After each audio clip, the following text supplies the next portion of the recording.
உலக தமிழின் சேனல் அனைவருக்கும் வணக்கம். இன்னைக்கான இந்த வீடியோவில் நீங்கள் அடிக்கடி குலதெய்வ கோவில் செல்பவரா? தவறாமல் இதை பாருங்கள். இதை செய்தால் போதும், உங்கள் குலதெய்வம் உங்கள் கூடயே வீட்டிற்கு வந்து விடுவார்கள். என்ன நம்ம செய்யணும் அப்படின்றத பத்தி பார்க்கலாம்.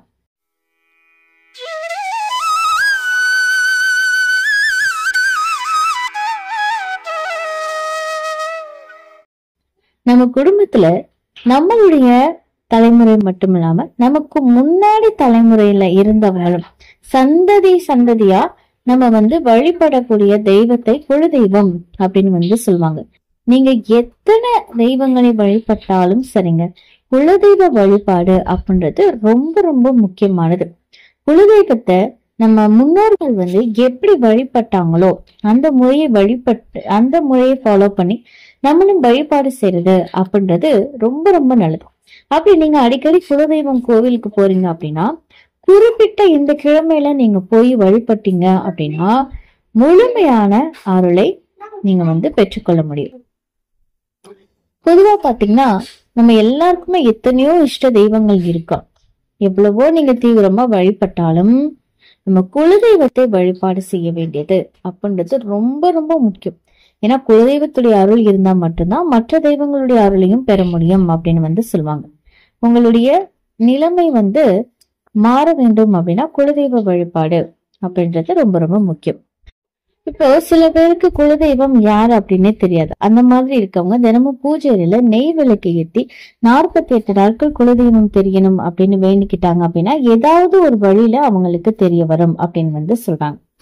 இப்ப நீங்க குலதெய்வ கோவிலுக்கு பாத்தீங்கன்னா வருஷத்துக்கு ஒரு தடவையோ இல்ல மாதத்துக்கு ஒரு தடவையோ 2 தடவையோ நீங்க போய் வழிபாடு செய்யறது அப்படின்றது ரொம்ப ரொம்ப நல்லது.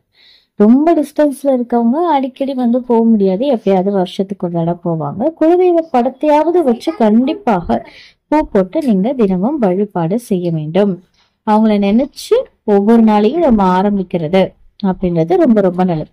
இப்ப நீங்க குலதெய்வ வழிபாடு செய்யறதுக்கும் சரி, குலதெய்வ கோவிலுக்கு போறதுக்கும் சரி, சில நாட்கள் ரொம்ப விசேஷம். அது என்ன அப்படின்னு பாத்தீங்கன்னா அமாவாசை, பௌர்ணமி. இந்த 2 நாட்களுமே குலதெய்வ வழிபாட்டுக்கு ரொம்ப உகந்த ஒரு நாள்.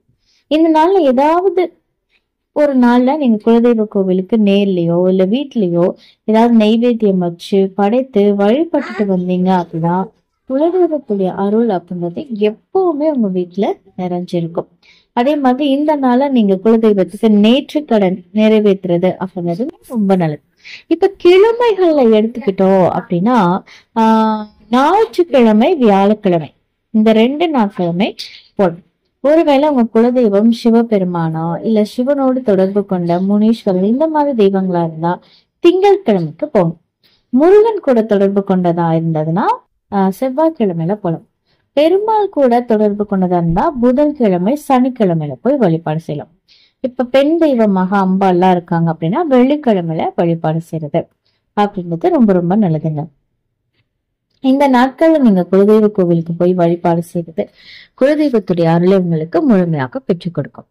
இந்த தகவல் உங்களுக்கு பயனுள்ளதாக இருக்கு அப்படின்னா மறக்காம உங்க நண்பர்கள் கூட பகிர்ந்துக்கோங்க. மேலும் இது போன்ற ஆன்மீக தகவல்களுக்கு என்னோட சேனலை நீங்க சப்ஸ்கிரைப் பண்ணிட்டு பக்கத்தில் இருக்கக்கூடிய பெல் ஐகானை பிரஸ் பண்ணிக்கோங்க. நன்றி.